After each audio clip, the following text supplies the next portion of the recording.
दोस्तों, अगर मन ही अशांत है तो सभी सुख सुविधाएं होने के बाद भी व्यक्ति दुखी ही रहता है। इस संसार के ज़्यादातर व्यक्ति, चाहे वो अनपढ़ हो, पढ़ा लिखा हो, गरीब हो, अमीर हो, हर कोई शांति, खुशी और सुकून चाहता है।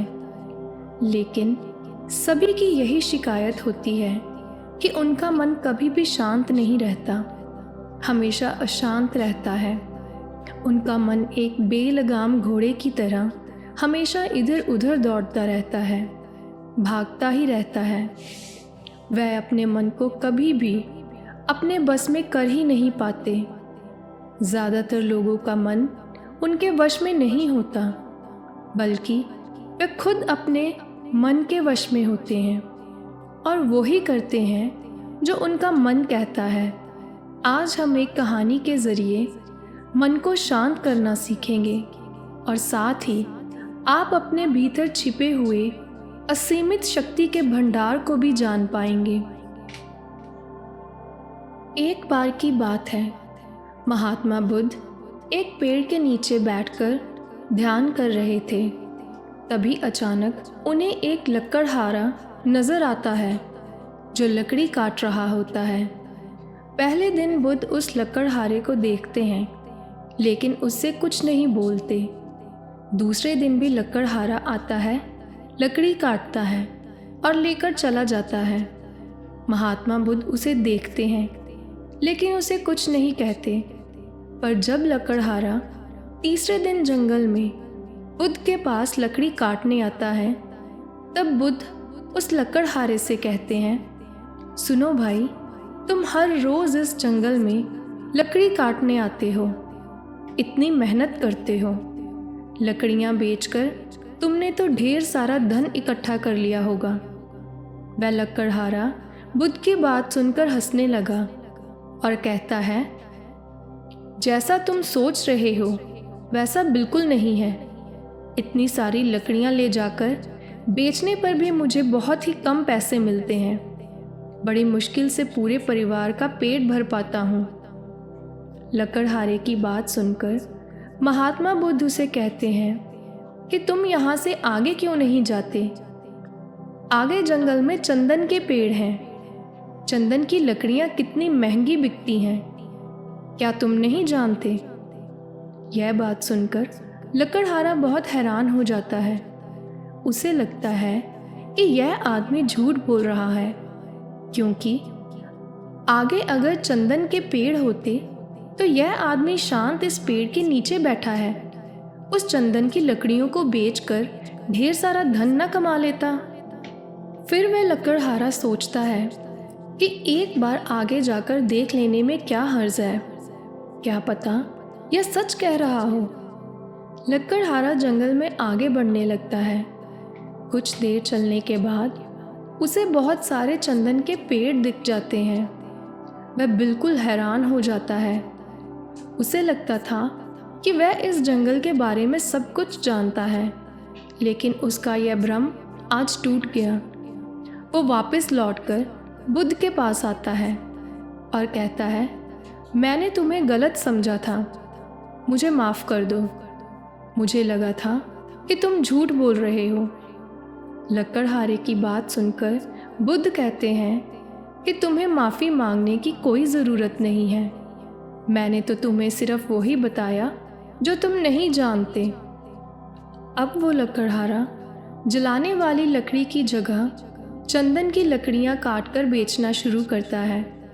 अब वो एक दिन चंदन की लकड़ियाँ काटकर बेचता तो 6-7 दिन तक आराम से बैठकर खाता। कई महीनों बाद एक दिन जब वो चंदन की लकड़ी काटने के लिए जंगल में जा रहा था, तभी उसकी मुलाकात महात्मा बुद्ध से होती है।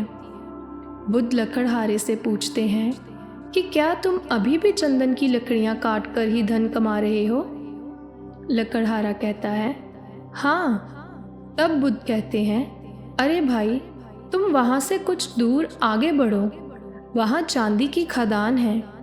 एक दिन चांदी ले जाओगे तो महीने बैठकर आराम से खाओगे। लकड़हारा बुद्ध की बात मानकर जंगल में आगे बढ़ता है तो सचमुच उसे चांदी की खदान दिखती है। एक दिन वह चांदी लाता तो उसे बहुत सारे पैसे मिलते, जिससे वह महीनों बैठकर आराम से खाता। अभी तक लकड़हारा बुद्ध को पहचान नहीं पाया था, लेकिन उसके ऊपर पूरा विश्वास हो गया था। अब वो लकड़हारा लकड़हारे से सेठ बन चुका था। एक दिन वह जंगल में जा रहा था, तभी उसे रास्ते में महात्मा बुद्ध मिल गए। बुद्ध फिर लकड़हारे से पूछते हैं कि क्या अभी तक सिर्फ चांदी ही ले जा रहे हो? लकड़हारा, जो अब सेठ बन गया था, कहता है, हाँ। तब बुद्ध उसे कहते हैं, अरे भाई, थोड़ा और आगे बढ़ो, वहाँ तुम्हें सोने की खदान मिलेगी। लकड़हारा सोचता है कि उसे ऐसा ख्याल पहले क्यों नहीं आया। वह आगे जाकर देखता है तो सचमुच चारों तरफ सोना ही सोना होता है। वह बहुत खुश होता है और ढेर सारा सोना ले आता है और सालों बैठकर खाता है। इसी तरह कई साल बीत गए। फिर एक दिन जब वह लकड़हारा सोना लेने के लिए जंगल में जा रहा होता है, तभी उसकी मुलाकात महात्मा बुद्ध से हो जाती है। बुद्ध लकड़हारे से पूछते हैं, क्या तुम अभी भी सोना बेचकर ही धन प्राप्त कर रहे हो? लकड़हारा कहता है, हाँ। लकड़हारे की बात सुनकर महात्मा बुद्ध कहते हैं, अरे भाई, और आगे बढ़ो, आगे चलकर तुम्हें हीरे का खदान मिलेगा। लकड़हारा उस जंगल में आगे की ओर बढ़ता जाता है। चलते चलते आखिर उसे हीरे की खदान मिल जाती है।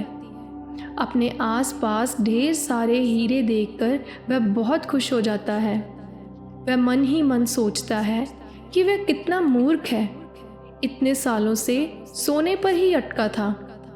अब उस लकड़हारे ने आलीशान महल खड़ा कर लिया था और उसके ठाट बाट राजाओं जैसे हो गए थे।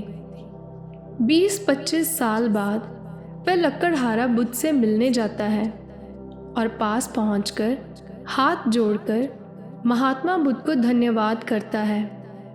महात्मा बुद्ध लकड़हारे से कहते हैं, अरे, तू हीरों पर ही रुक गया, वहाँ से आगे बढ़। ढेर सारा धन आ जाने के बाद लकड़हारे में घमंड आ गया था। वह कहता है कि अब तू मुझे परेशान मत कर, अब हीरों के आगे भला क्या हो सकता है? बुद्ध उस सेठ से कहते हैं, हीरो के आगे मैं हूँ। क्या तुम्हें कभी यह ख्याल नहीं आया कि यह आदमी, जिसे पता है कि हीरो की खदान कहाँ है, फिर भी वह हीरे नहीं भर रहा, उसको ज़रूर उससे भी कीमती चीज़ मिल गई होगी, तभी वो निश्चिंत इस पेड़ के नीचे बैठा है। क्या तुम्हें कभी यह ख्याल नहीं आया? महात्मा बुद्ध की बात सुनकर वह सेठ रोने लगता है और बुद्ध के पैर पकड़ लेता है और कहता है कि मैं कैसा मूर्ख हूँ जो यह देख ही नहीं पाया कि जिसने सारे हीरे जवाहरात छोड़ दिए, ज़रूर उसके पास हीरो जवाहरातों से भी कोई कीमती चीज़ होगी। मुझे कभी यह ख्याल ही नहीं आया। मैं जानना चाहता हूँ कि आपके पास ऐसा कौन सा धन है, ऐसी कौन सी दौलत है जिसके आगे दुनिया का सारा धन छोटा है। तब बुद्ध सेठ से कहते हैं कि यही तो तुम्हें मैं बताना चाहता हूँ कि इन सबसे जो कीमती धन है वह है ध्यान। सेठ कहता है, पर मुझे तो ध्यान करना ही नहीं आता। बुद्ध उस सेठ से कहते हैं कि ध्यान करना बहुत ही सरल है। बाहर का धन तो बहुत इकट्ठा कर लिया, अब ज़रा भीतर की ओर मुड़ जाओ, आराम से बैठ जाओ और देखो तुम्हारे भीतर क्या चल रहा है। अगर कोई अनुभव हो तो उसे पकड़े मत रहना, बस देखते जाना। हो सकता है तुम्हें परमात्मा मिल जाए और तुम्हें उन्हें भी नहीं पकड़ना है।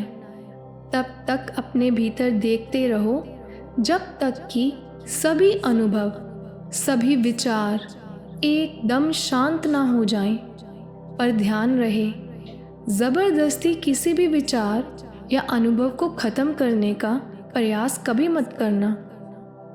जब कोई अनुभव नहीं रहेगा, जब कोई विचार नहीं रहेगा, तब तुम समाधि में होगे।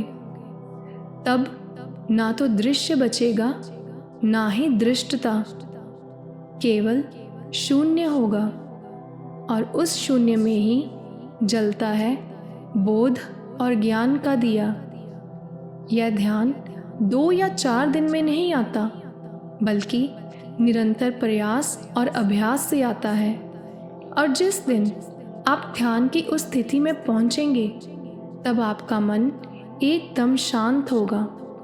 मन आपके वश में होगा और आपके जीवन में चमत्कार होंगे।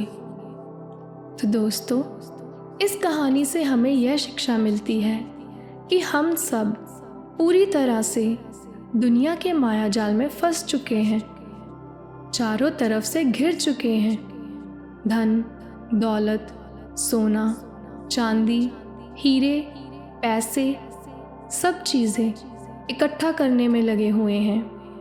और इस चक्कर में किसी को कोई ध्यान नहीं है कि हमारा तरीका क्या है। लालच इतना हावी हो चुका है कि कभी कभी हम सही गलत को भी नहीं परख पाते। बस सबसे ऊपर, सबसे ज़्यादा इकट्ठा हो जाए, इसी में लगे हैं। लेकिन हम यह भूल चुके हैं कि हम असली दौलत को तो भूल ही बैठे हैं। हम असली दौलत को तो इकट्ठा कर ही नहीं रहे हैं। हमारी मतलब हर इंसान की असली दौलत है परमात्मा की भक्ति, उसका ध्यान, उस ईश्वरीय ताकत से मिलाप। हमारा दुनियावी इकट्ठा किया हुआ धन दौलत सब यहीं रह जाएगा, कुछ साथ नहीं जाएगा, आगे काम भी नहीं आएगा। आगे काम आने वाली दौलत नाम भक्ति है। हमारा दुनियावी धन दौलत हमें वहाँ बचा नहीं पाएगा। मतलब हमारे किए बुरे कर्मों का हिसाब हमारी दुनियावी धन दौलत हमें छुड़ा नहीं पाएगी। तो क्यों हम अपनी ज़रूरत से ज़्यादा इकट्ठा करने में लगे हैं? जितना हमें एक संतुष्ट जीवन, शांत मन और खुशहाल जीवन दे सके, उतने तक इकट्ठा करना चाहिए। उससे ऊपर मन की अशांति है, चिंता है, फिक्र है। तो दोस्तों, हमें ज़्यादा से ज़्यादा परमात्मा का ध्यान करना चाहिए ताकि हम अपनी आगे की दौलत भी इकट्ठा कर पाएं। अगर आज की वीडियो अच्छी लगी हो तो चैनल को सब्सक्राइब, वीडियो को लाइक और शेयर ज़रूर करें। धन्यवाद।